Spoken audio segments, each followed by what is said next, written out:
Welcome to మెగానెన్ TV. పశ్చిమ బెంగాల్ అంటే ఒకప్పుడు కాళికామాతకు దుర్గామాతకు పుట్టినిల్లు లాంటిది. కానీ ఎప్పుడైతే అక్కడ బొజ్జగింపు రాజకీయాలు, ఓటు బ్యాంకు పాలిటిక్స్ మొదలయ్యాయో హిందువుల పండుగలకు గుడులకు కూడా రక్షణ కరువైన పరిస్థితి దాపురించింది. అక్షరాల గత 15 ఏళ్లుగా అసన్సోల్ ప్రాంతంలో ఉన్న ప్రసిద్ధ బాస్టిన్ బజార్ దుర్గా గుడికి తాళాలు పడి చీకట్లో ఉంది. కోర్టులు మొత్తుకుంటున్నా ఆ తాళాలు తీయడానికి ముఖ్యమంత్రి మమతా బెనర్జీ ప్రభుత్వం సస్సేమిరాంది. కానీ బెంగాల్ గడ్డ మీద బీజేపీ జెండా ఎగరటంతో కమల దళాలు ఆ గుడి తలుపులు బద్దలు కొట్టి మరీ తెరిచిన దృశ్యాలు ఇప్పుడు సంచలనంగా మారాయి. అయితే దేశం నలుమూలల నుంచి ఇప్పుడు ఒకటే ప్రశ్న వినిపిస్తుంది. ఒక హిందూ దేశంలో, అందులోనూ దుర్గామాతను అత్యంత భక్తి శ్రద్ధలతో కొలిచే బెంగాల్ గడ్డ మీద ఒక ప్రసిద్ధ దుర్గా గుడికి ఏకంగా 15 ఏళ్ల పాటు తాళం ఎందుకు వేశారు? ఆ గుడి చేసిన పాపమేంటి? అసలు గుడిని మూసివేయాల్సినంత భయంకరమైన పరిస్థితులు అక్కడ ఏం జరిగాయి? ఆ 15 ఏళ్ల వనవాసం వెనుక ఉన్న ఎవరికి తెలియని చీకటి కోణాన్ని తెలుసుకుందాం.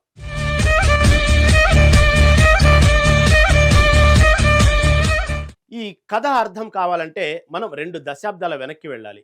అసన్సోల్లోని బాస్టిన్ బజార్ అంటే ఒకప్పుడు వ్యాపారాలకు, హిందూ భక్తులకు ఒక పెద్ద అడ్డా. ఆ బజార్ మధ్యలో ఉన్న దుర్గామాత గుడి ఎంతో చారిత్రాత్మకమైనది. నవరాత్రులు వచ్చాయంటే చాలు ఆ బజార్ మొత్తం విద్యుత్ దీపాలతో, భక్తుల భజనలతో, శంఖానాదాలతో మారుమోగిపోయేది. ఉదయం నుంచి సాయంత్రం వరకు ఆ గుడిలో నిత్య పూజలు జరిగేవి. ఆ గుడి చుట్టుపక్కల ఉన్న హిందూ వ్యాపారులంతా ఎంతో ప్రశాంతంగా తమ వ్యాపారాలు చేసుకునేవారు. కానీ కాలక్రమేణా అక్కడ జనాభా సమీకరణాలు మారడం మొదలైంది.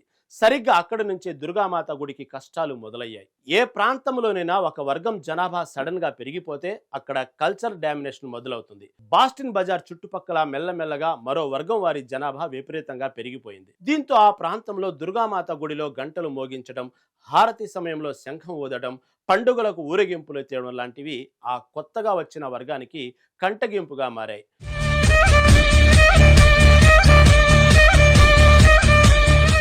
పండగల సమయాల్లో, మరీ ముఖ్యంగా నవరాత్రుల టైంలో ఉద్దేశపూర్వకంగా గొడవలు సృష్టించడం, రాళ్లు రువ్వడం లాంటివి పెరిగిపోయాయి.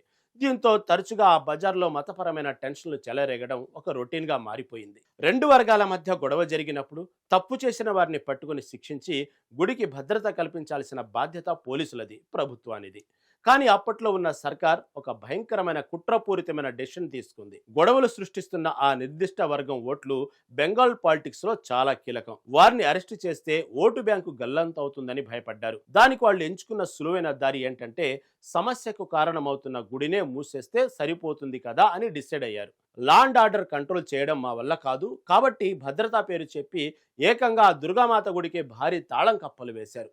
అప్పటి నుంచి హిందువులు ఆ గుడిలోకి వెళ్లి కనీసం దీపం వెలిగించడానికి కూడా నోచుకోలేదు. ఒక పక్క రాష్ట్రంలో దుర్గా పూజలు అంగరంగ వైభవంగా జరుగుతుంటే ఈ గుడిలో ఉన్న అమ్మవారు మాత్రం చీకట్లో 15 ఏళ్ల పాటు వనవాసం చేయాల్సి వచ్చింది. భక్తులు ఎంత వేడుకున్నా, ఎన్ని దరఖాస్తులు పెట్టుకున్నా స్థానిక అధికారులు కఠినంగా వ్యవహరించి ఆ గుడిని తెరవటానికి అస్సలు ఒప్పుకోలేదు. అలా పడిన తాళం అక్షరాల 15 ఏళ్ల పాటు తీయనే లేదు.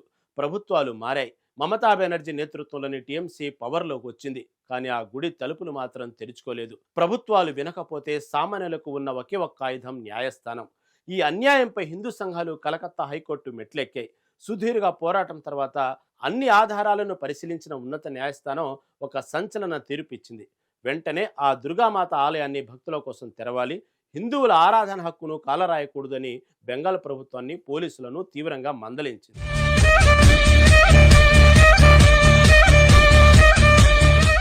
కానీ ఇక్కడే మమతా బెనర్జీ ప్రభుత్వం తన అహంకారాన్ని చూపించింది. సాక్షాత్తు హైకోర్టు చెప్పినా సరే తమ ఓటు బ్యాంక్ ఎక్కడ దూరం అవుతుందో అన్న భయంతో తీర్పును అమలు చేయకుండా పోలీసులను అడ్డు పెట్టుకుని ఆ గుడిని అలాగే మూసి ఉంచింది టీఎంసీ సర్కార్. న్యాయస్థానం ఆదేశాల కంటే తమ బుజ్జగింపు రాజకీయాలే ముఖ్యమని మరోసారి నిరూపించుకుంది. 15 ఏళ్లుగా ఓటు బ్యాంకు కోసం ఒక వర్గం ముందు ప్రభుత్వాలు మోకరిల్లిన ఆ అసహాయతను చూసి రక్తం మరిగిన బీజేపీ శ్రేణులు నేరుగా రంగంలోకి దిగి ఆ తాళాలను పగలగొట్టి ఆ 15 ఏళ్ల చీకటి కుట్రకు ఒక ఎండు కార్డు వేశారు. ఇది ఆ దుర్గామాత గుడి మూసివేత వెనుక ఉన్న పచ్చి నిజం. సిస్టమ్ పనిచేయడం మానేసినప్పుడు ధర్మరక్షణ కోసం ఎవరో ఒకరు రోడ్డు మీదకు రావాల్సిందే. కోర్టు ఆర్డర్ను కూడా టీఎంసీ ప్రభుత్వం బేఖతారు చేయడంతో అసన్సోల్ బీజేపీ శ్రేణులకు ఎక్కడ లేని ఆవేశం కట్టలు తెంచుకుంది. మా గుడి తలుపులు తెరవడానికి మాకు ఎవరి పర్మిషన్ అక్కర్లేదంటూ వందలాది మంది బీజేపీ కార్యకర్తలు స్థానిక హిందూ భక్తులతో కలిసి ఒక సునామీలా బాస్టిన్ బజార్కు దూసుకెళ్లారు. అడ్డుకోవడానికి వచ్చిన పోలీసుల వ్యూహాలను ఛేదించుకొని 15 ఏళ్లుగా ఆ గుడికి పట్టి ఉన్న ఆ తుప్పు పట్టిన తాళాలను బద్దలు కొట్టారు. ఆ క్షణం జై మా దుర్గా, జై శ్రీరామ్ నినాదాలతో ఆ ప్రాంతం మొత్తం దద్దరిల్లిపోయింది.